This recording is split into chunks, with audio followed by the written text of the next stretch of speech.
There has been a lot of criticism lobbied at Sean Strickland after his pathetic performance at UFC 312 and his undeserved title shot against Dricus Du Plessis.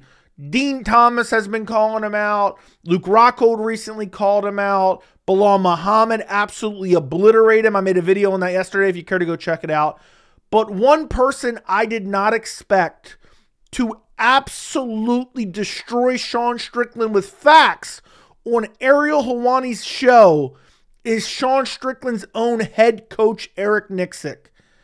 Uninspired, sleepwalking, dispelled any potential of the staph infection having any effect on Sean Strickland, said he was checked out, called him out for being a jab and teep merchant, talking about how he has no KO power and how he apologized to Dricus Du Plessis for not being able to give him a better fight, and even alluded to the potential of refusing to coach Sean Strickland anymore. We're going to break it all down in this video. We're going to look at a bunch of different clips.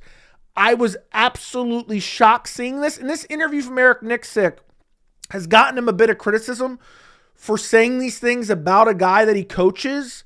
And we're going to discuss that in this video as well as we listen to some of the things Erick Nicksick said on Ariel Helwani's show. I'll link the full interview down in the description if you care to go check it out. But let's start right away. Right away. We're right out the gate. We're 50 seconds in. He immediately starts calling out Sean Strickland for his horrific, boring, terrible, uninspired performance at UFC 312. And I just love to see it. I absolutely love to see it. Let's listen. What do you make of what happened on Saturday night or Sunday in Sydney? What do you make of your guys' performance in the fight now a couple of days later?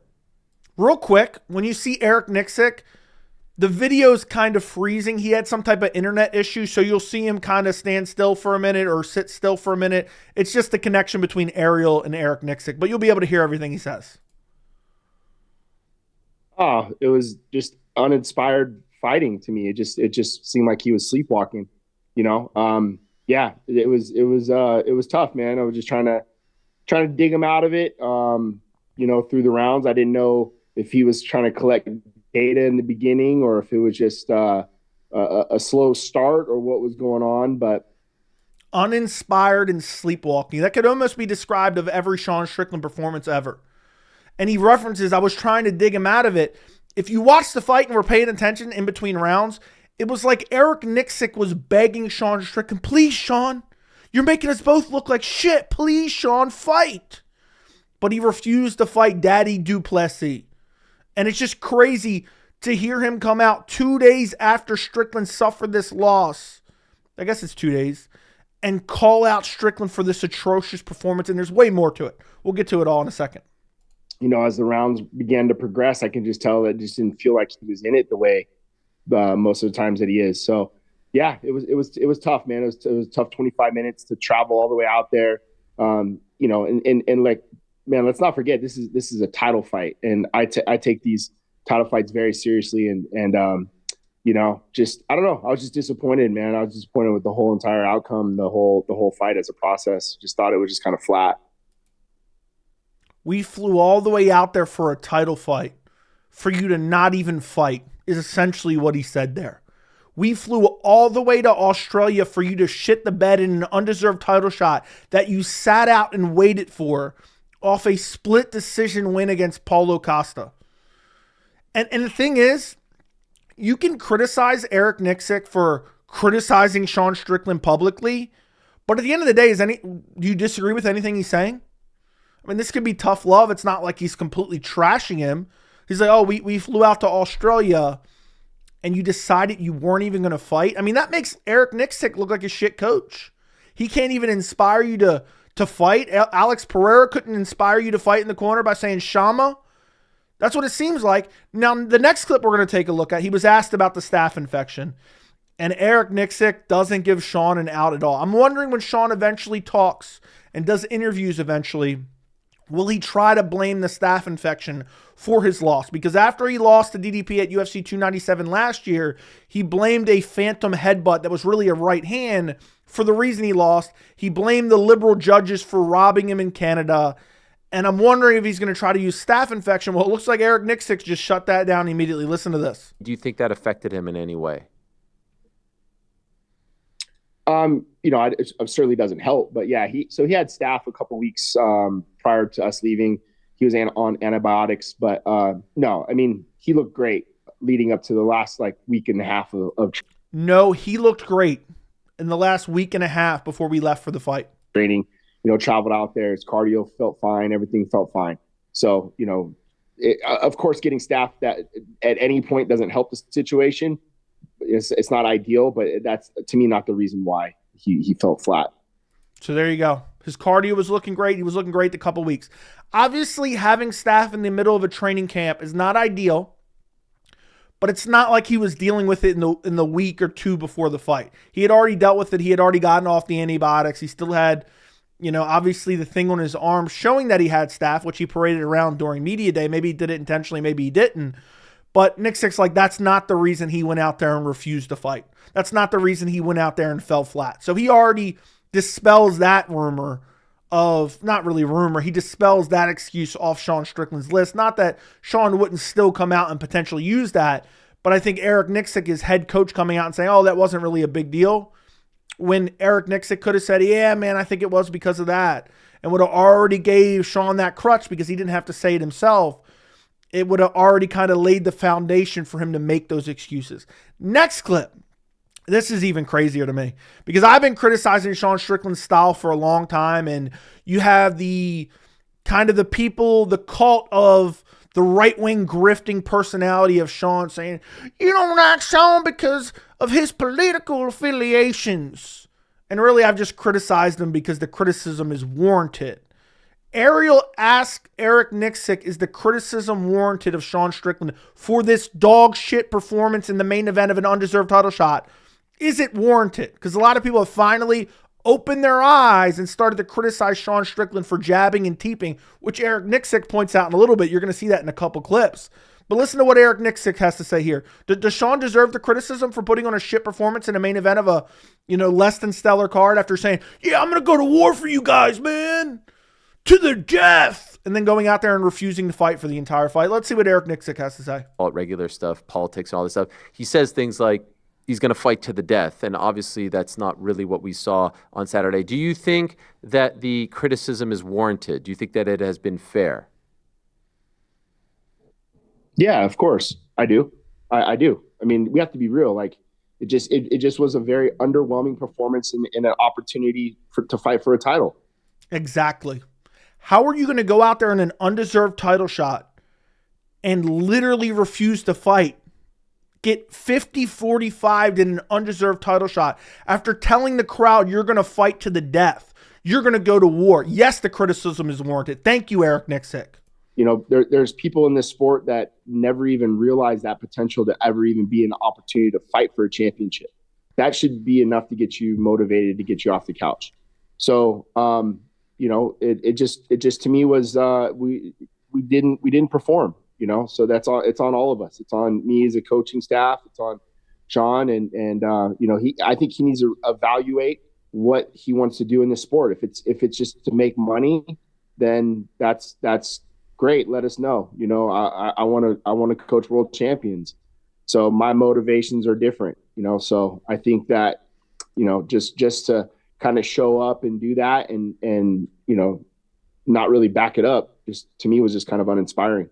You can tell Erick Nicksick is literally embarrassed of the performance that Sean Strickland put on at UFC 312.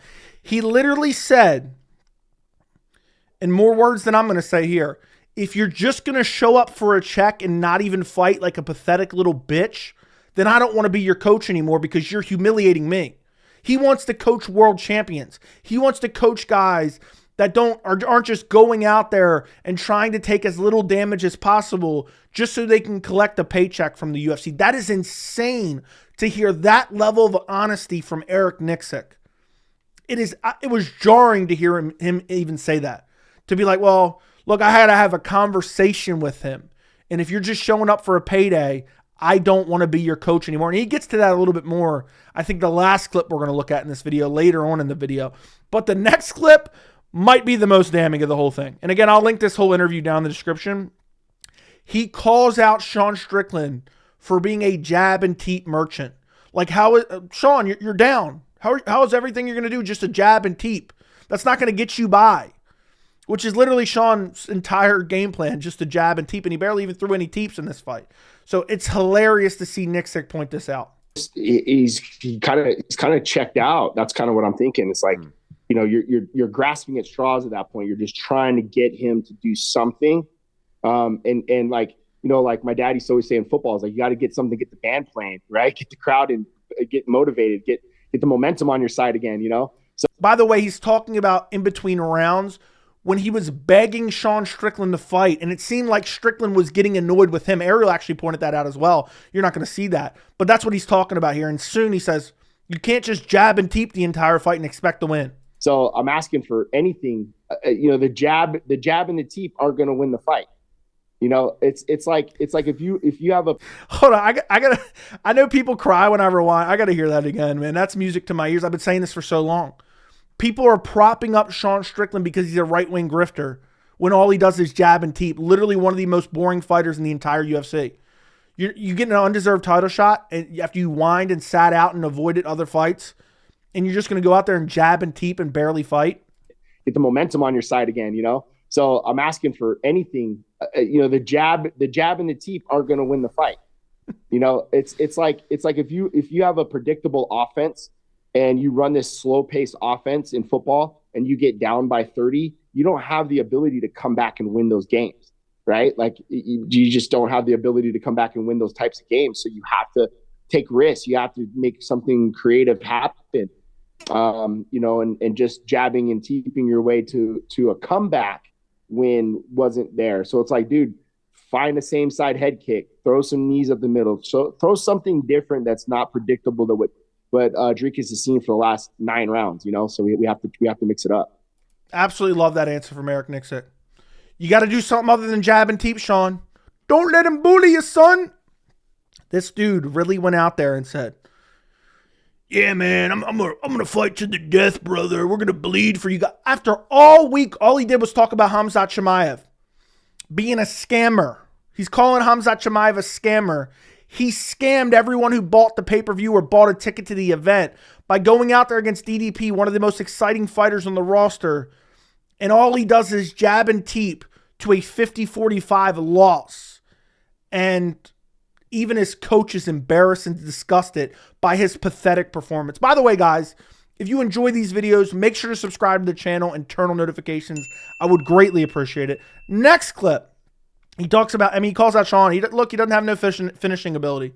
He's, you get behind, you're not going to be able to finish him. He started getting at that in the last clip. But he's like, yeah, Sean doesn't have any KO power. So if you're not throwing, you're just sitting there and losing on volume. How are we going to come back and win? You can tell Erick Nicksick, I'm going to give my opinion.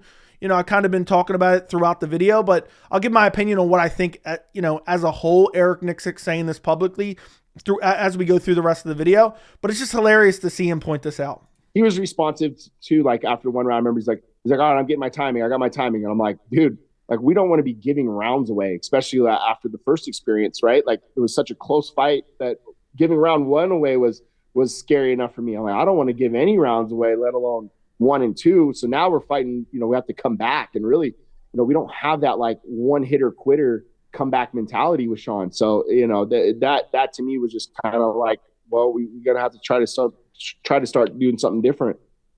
Yeah. He's begging imagine begging the guy who you train with every day and work with every day and coach every day to actually try during one of the biggest opportunities of his life. And he just says, I don't feel like it. Let me jab and teep and get beat up. I'm giving away. I'm getting my timing, man. And it's all because Sean is insecure and pathetic. That is a fact. I've been telling you guys for a while. The whole entire time he talked about Khamzat all fight week was because he's scared of Du Plessis. Du Plessis already sent him on Theo Von's podcast to go cry up a storm. So in that cage, as he started to fall behind, because the jabbing and teeping at 2 jabs and 1 teep every 2.5 minutes wasn't cutting it, he was mentally broken and he quit. He quit before even the first bell rang. He had nothing in the first round, nothing in the second round. By the way, we'll expose a really dumb take that I've been seeing on the video that I posted yesterday about Bilal calling out Sean Strickland. Luke Rockhold in that video, I featured him in that video calling out Sean Strickland for quitting. And people are like, yeah, man, who's Luke to criticize him? He quit in BKFC, blah, blah. That's the dumbest take I've ever heard. Now, Luke did phrase it the wrong way because he acted like Sean quit because of a broken nose. That's just simply not true. I don't think that's really what he meant in general. Sean quit before he even entered the cage. He decided he wasn't going to fight. It wasn't a nose being broken by DDP's right hand. That's not what made Sean quit. Now, he ran for his life after that and refused to fight even more. But we're 20 minutes in to a little under 20 minutes in to a 25-minute fight, and he's done nothing yet. So that makes no comparison to him quitting in a world title fight with 0 injuries to Luke Rockhold quitting in a BKFC fight that doesn't matter because of broken teeth.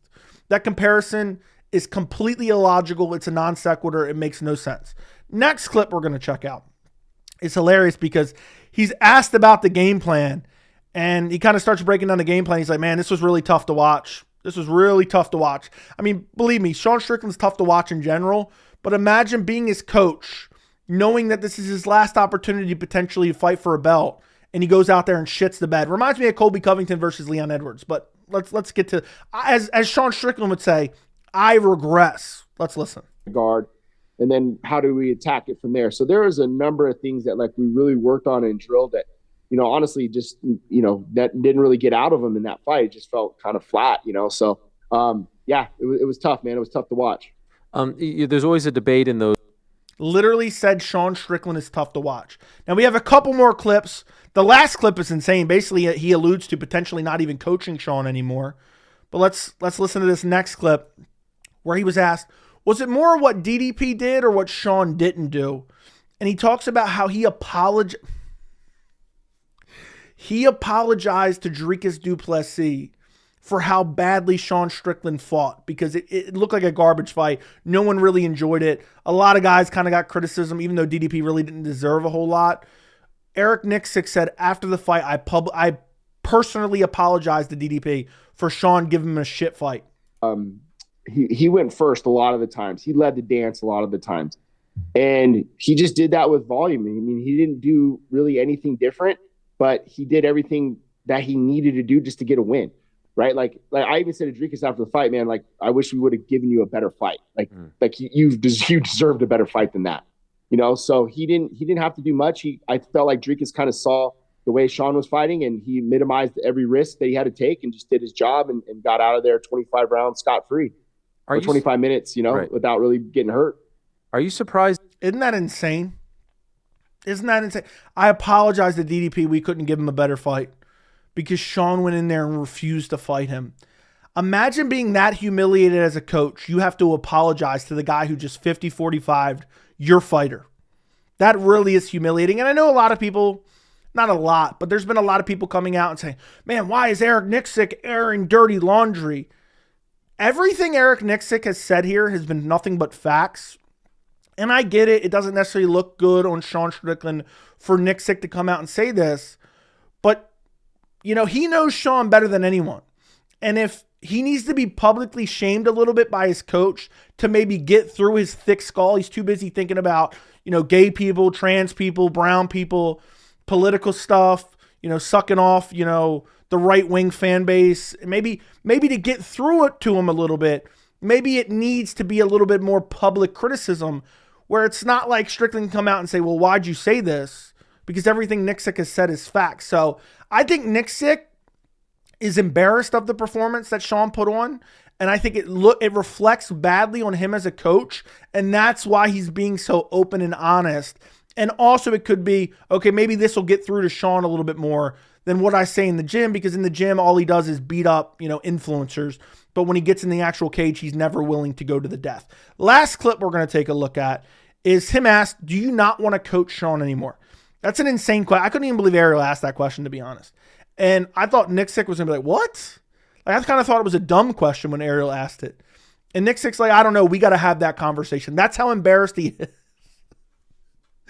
That's that's how embarrassed he is of Sean Strickland's performance at 312. I'm going to be honest, guys. You know, people call me biased when I say this and that. Usually I break down situations. I could have some bias, but mostly I look at it objectively. For me, 312 was so enjoyable because the main event was garbage. And it's just hilarious that Sean went out there and did exactly what he always does. And DDP didn't really pick up the slack. So for me, it's the best possible outcome to really expose Sean Strickland. Let's listen to this last clip. I just have to ask it. If this is the type of performance that we are set to see from Sean in the future, do you not want to coach him anymore? Do you not want to work with him anymore? I couldn't believe he asked this, and then I was shocked at the answer, and I was so glad that he asked this. Because he actually alludes to the, you know, he did earlier a little bit, but I thought it was kind of half a joke. He's like, I don't know, we got to have that talk.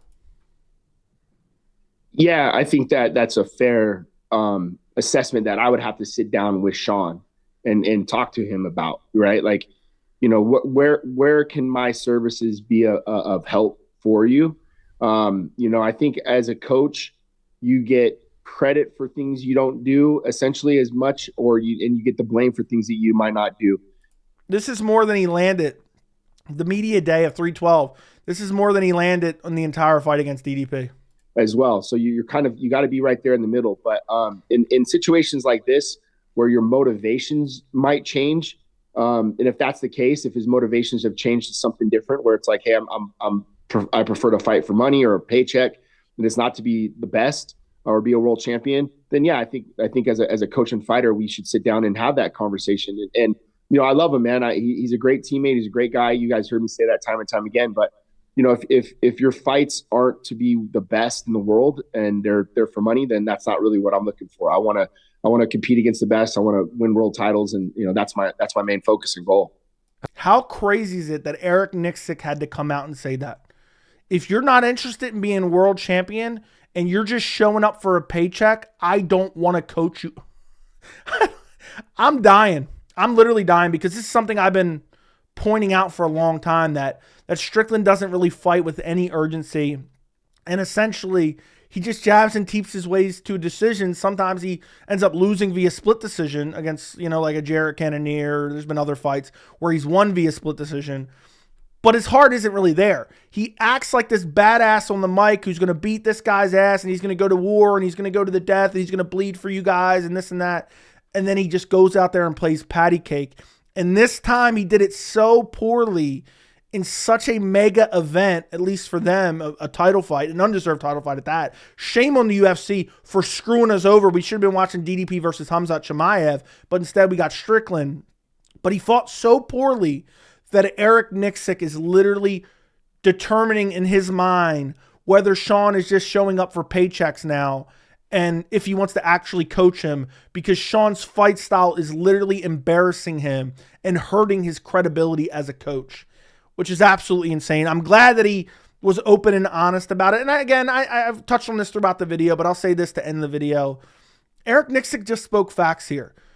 Maybe could he have been a little bit more charitable to his boy if he loves him, but he knows what gets through to Sean more than anyone. So maybe this is his way to try to talk to Sean a little bit more and break through to him and express how disgusted and disappointed he is with Sean Strickland's pathetic performance, where he went to a title fight, an undeserved title fight, and refused to fight. So I think criticism of Erick Nicksick's a little bit unwarranted, but I do kind of get it. But let me know what you guys think of this down in the comments. Subscribe to the channel, like the video, and thank you so much for watching.